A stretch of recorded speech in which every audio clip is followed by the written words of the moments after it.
Look, it's pretty simple if you think about it.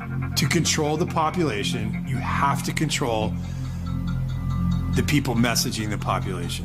Some of these stars have 20, 30 million followers. That's more followers than CNN, Fox, ABC, NBC. These people have to be controlled. They can't just go off a message and start saying whatever they want to say. They have to be somewhat reined in. They have to be controlled, or they do not get the platform to have the voice that they have. Forget the politicians. The politicians are put there to give you the idea that you have freedom of choice. You don't. You have no choice. You have owners. They own you.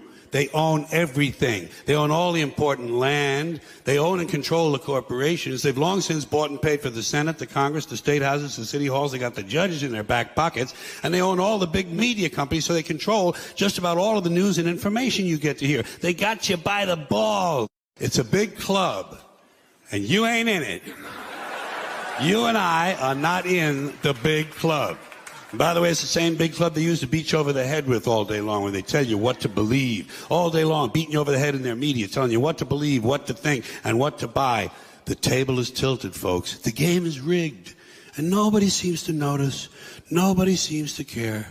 Good, honest, hard-working people, white collar, blue collar, doesn't matter what color shirt you have on. Good, honest, hard-working people continue. These are people of modest means. Continue to elect these rich cocksuckers who don't give a fuck about them. They don't care about you at all, at all, at all. Man, you know? And nobody seems to notice. Nobody seems to care. That's what the owners count on. The fact that Americans will probably remain willfully ignorant because the owners of this country know the truth. It's called the American dream because you have to be asleep to believe it.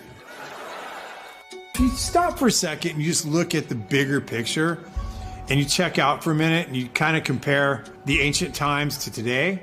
Well, back then they had like what, demigods and gods. They were like Achilles, Hercules, Apollo, Mercury. All these were demigods. And that's who the people in those days looked up to. Well, today we have all these people like Jay-Z, Rihanna, Beyonce, Lady Gaga, Katy Perry. In film, we have Brad Pitt, Will Smith. We have all these big stars. And the way they prop them up and they put them up on stage is like they're gods or demigods. In this room are some of the most important